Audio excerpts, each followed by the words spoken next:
friends, look into her eyes. Look deep into her eyes. Yesterday night, I uploaded a video from a message that I received talking about something that Durwood had stated in the Grape Academy. Remember, he's not stating fact. It wasn't, she's not trying to convince you that that's what happened. I want to hear that conversation as well. I think it was more of an alluding to. I don't know that he said those particular words, not that it matters. But it comes back to this sick fantasy that we know Danny has through his communications with Taylor.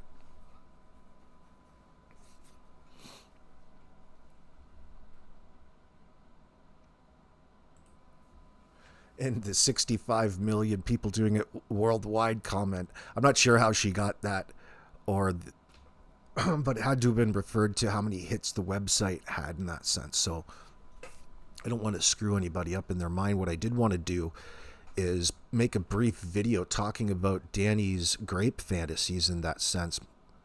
More accurately and more commonly called forced sex fantasies or ravishment fantasies or CNC, consensual non-consent, in kink contexts. They're a well-documented type of fantasy. They involved imagining non-consensual relations, but crucially, they are entirely internal, consensual in mind, and bear no resemblance to real-world grape. In men, these fantasies often take the form of the man as the perpetrator, forcing and overpowering or dominating a partner who initially resists. Men also report submissive versions where they are the one being forced. But the dominant perpetrator version is what I was really focusing on. Studies consistently show these are common. Roughly half of men report having had fantasies about forcing someone into relations or being part of a forced saxophone scenario in some capacity, with men fantasizing more often than women about the act of forcing this. That comes out of Cambridge University. Now, in Daniel's situation, combine it with the chemicals and the rugs, that's like Satan coming out of them. Why these fantasies are primarily about control and not the act itself. The element is a present arousal, bodies, penetration, etc., but research and clinical understanding show that the core physiological hook is power, dominance, and total control. It's like winning at risk, not the physical pleasure of sex or mutual attraction. Here's why experts describe it in this way.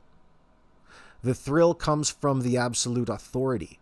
In real life sex, everything is negotiated, mutual, and involves another person's agency and consent, unless you're Callie. I heard that she enjoys relations with several members of the canine species. In the fantasy, the man has complete control. He decides everything, overcomes any resistance, and the partner ultimately submits or is overpowered. This creates an intense power rush that feels erotic, precisely because it eliminates all uncertainty, negotiations, or equality. The sax is just the vehicle for experiencing unchallenged dominance. I'm going to cite Egglaw, the website on that. It's about the dynamic, not the mechanics. Many men describe these fantasies of centering on the partner's surrender, the breaking of resistance, or the sense of conquest and entitlement. The arousal isn't mainly from imagining great sex in a vanilla sense. It's from the control itself. This mirrors how real sexual aggression in criminology is often driven by power and dominance, those motives, rather than pure lust. Fantasies let men safely explore that same impulse in their imagination without any real victim, kind of like a gerbil up your butt. Taboo plus power equals intensity. The wrongness of non-consent heightens the emotional spike. fear dominance, taboo breaking. But it's all under the fantasizer's total command. Psychologists note that dominant people sometimes crave these scenarios as a way to learn or lean into or temporarily exaggerate their real life sense of power in a controlled mental space. It's not about wanting to hurt someone. It's about feeling overwhelmingly powerful and desired in a primal, no limits way. Is that right? It's cultural, has cultural and psychological roots. These fantasies often tie into broader ideas of masculinity, conquest, strength, being in charge, but they aren't caused by prawn or society alone. Large surveys like Justin Lee Miller's Tell Me What You Want, based on over 4,000 people, show they're a normal variation in human saxophone playing across demographics. The control element provides emotional intensity and a safe outlet for aggressive and dominant urges that most men would never act in reality, unless you're on the mathematics like Daniel, that is. Walking around that trailer. No wonder his mom's had to get the hell out of there. He's got a boner all day.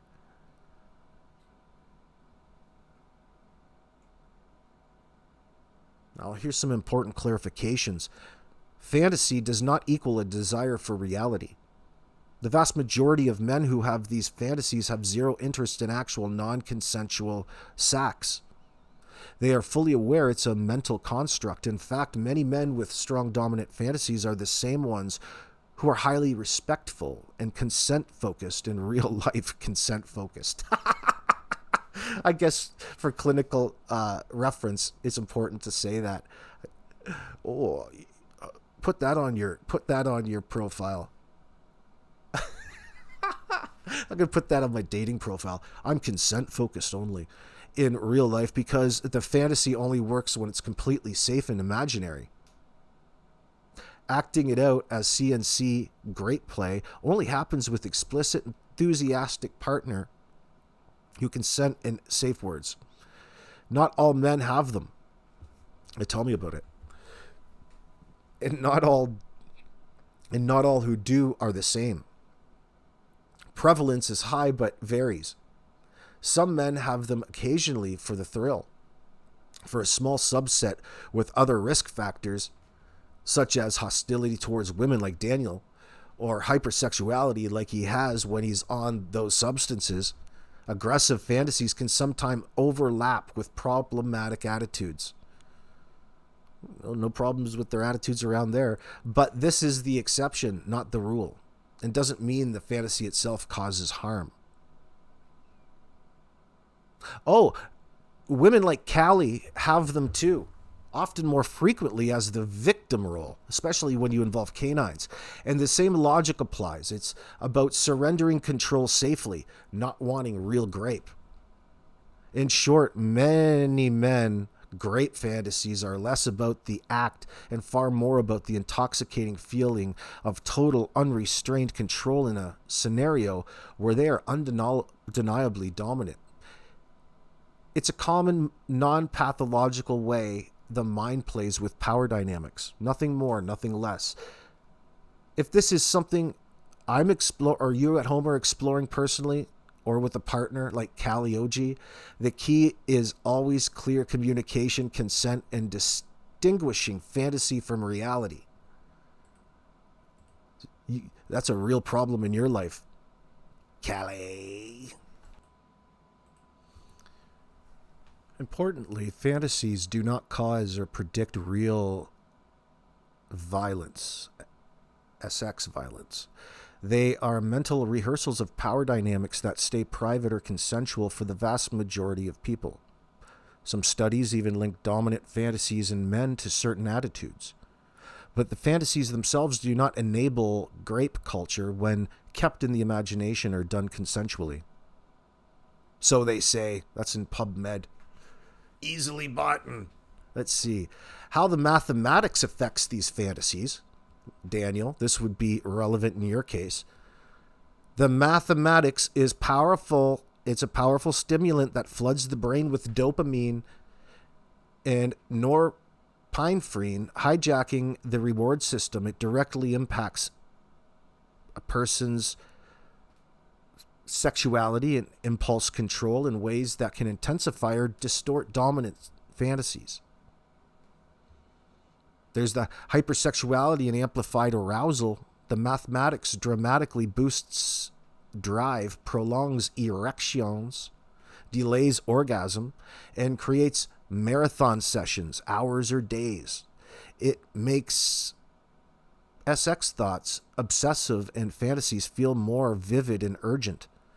Existing control and dominance fantasies, including Grape-themed ones, can become hypercharged because the rug turns up the volume on every erotic signal. Severe disinhibition and impaired judgment. The mathematics shuts down the prefrontal cortex, the brakes on behavior. Normal social, moral, or legal inhibitions collapse. What starts as private fantasy can feel immediately actionable.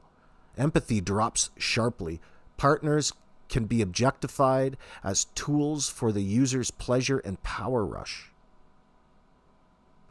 Increased aggression and paranoia. The math often triggers irritability, rage, and violent impulses, combined with hypersexualities. This can turn dominance fantasies into coercive or aggressive real-world acts. Users report becoming crueler, more controlling, or sadistic during their relations while high. The power or control element of the fantasy gets weaponized because the mathematics makes the user feel invincible and entitled. In short, the math doesn't create the fantasy, it supercharges it, removes all guardrails, and makes crossing from thought to harmful action more likely. The rug's effects on dopamine also create a feedback loop. The intense high from acting out the fantasy reinforces the behavior, making it compulsive. Now, filming and uploading it as content.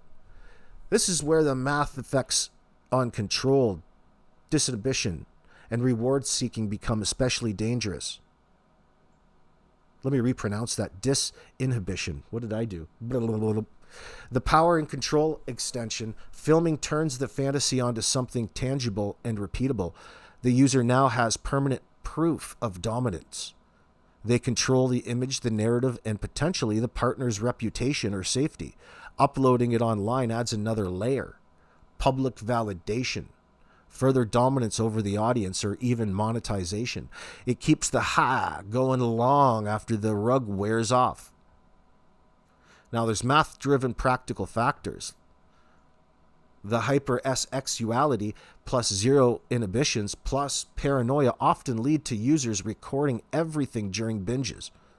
The drug creates a craving for novelty and escalation, so what begins as private relations can escalate to filming non-consensual or coercive acts.